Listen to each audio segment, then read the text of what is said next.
Ansiedade é um termo genérico que engloba uma série de transtornos, que tem um componente mental, que envolve muita questão dos pensamentos, um componente físico, fisiológico, que envolve o corpo, um componente emocional, que é aquele componente mais subjetivo, não estou sentindo bem, não estou legal, e por fim um componente comportamental. Então uma pessoa no estado ansioso, isso interfere a forma como ela pensa, a forma como ela sente emocionalmente e também fisiologicamente, coração, respiração, taquicardia, palpitação e também comportamento.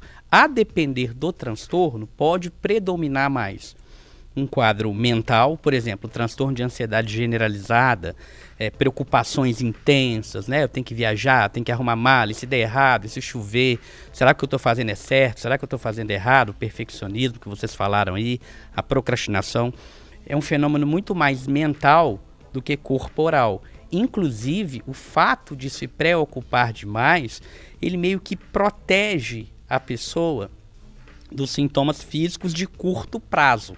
Porque se a gente pegar, por exemplo, uma pessoa que não experimenta tanto esses sintomas aí que você falou, esses sintomas agudos, né?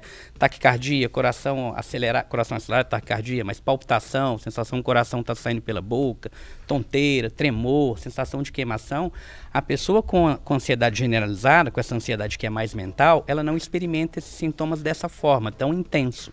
Mas quando você conversa, ela tem sintomas físicos também, mas não é tão intenso. É uma queimação no estômago, é um refluxo, é uma dor de cabeça crônica, é uma sensação de cansaço, é alteração do sono, é um peso nas costas, é a musculatura doendo, ou seja, não tem esses sintomas do jeito que você leu aí, tão intenso, que eu estou aqui agora de uma hora para outra eu sou inundado por esses sintomas. Mas os sintomas eles estão ali de forma mais crônica. Quando a gente pensa nesses sintomas que você descreveu aí, a gente pensaria mais no ataque de pânico, transtorno do pânico, as fobias.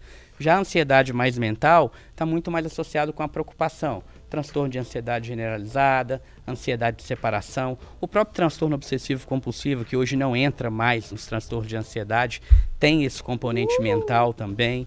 Então tem essa diferenciação. Ansiedade mexe com a forma como a gente pensa, como que a gente sente e como que a gente comporta. A depender do transtorno, pode predominar mais uma ansiedade mental, mais uma ansiedade fisiológica. Então, assim, quando vocês falaram assim, é só uma ansiedade, né, fica parecendo que a pessoa está menosprezando o sintoma do outro. Mas o tratamento envolve o próprio paciente falar com ele mesmo, olha, é só uma ansiedade. Porque na hora que ele entende que tudo aquilo que ele está sentindo é uma ansiedade, que de fato ele não está morrendo, a tendência é que você quebre essa ansiedade. Porque como que dá origem desse transtorno? Estímulos externos ou internos, por exemplo, a Zaccaroni foi fazer uma viagem lá com o filho dela. Aí alguma coisinha ali sei lá, o coração dela bateu um pouquinho diferente, teve uma palpitaçãozinha, deu um friozinho na barriga, ai meu filho, não sei o que, será que vai tá bom?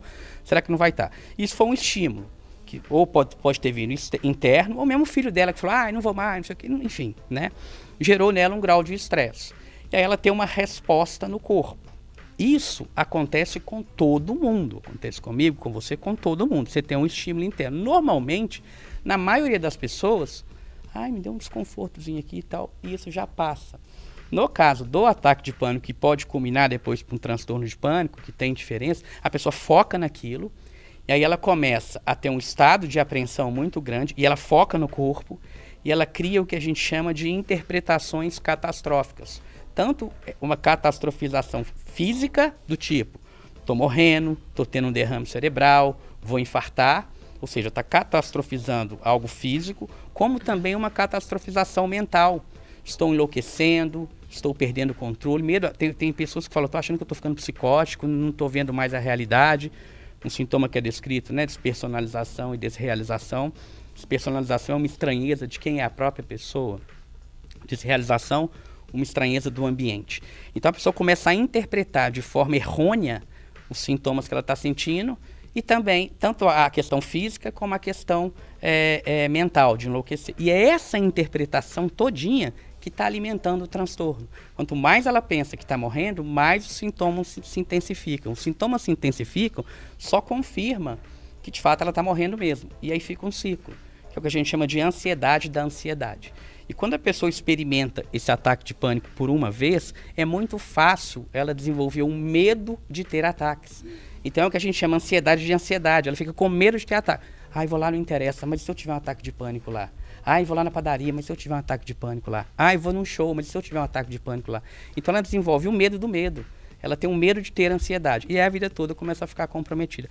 Quando a própria pessoa fala, é só uma ansiedade, não no sentido de menosprezar, mas é diferente. Você experimentar uma ansiedade é desconfortável, mas é diferente de você estar tendo um derrame, por exemplo.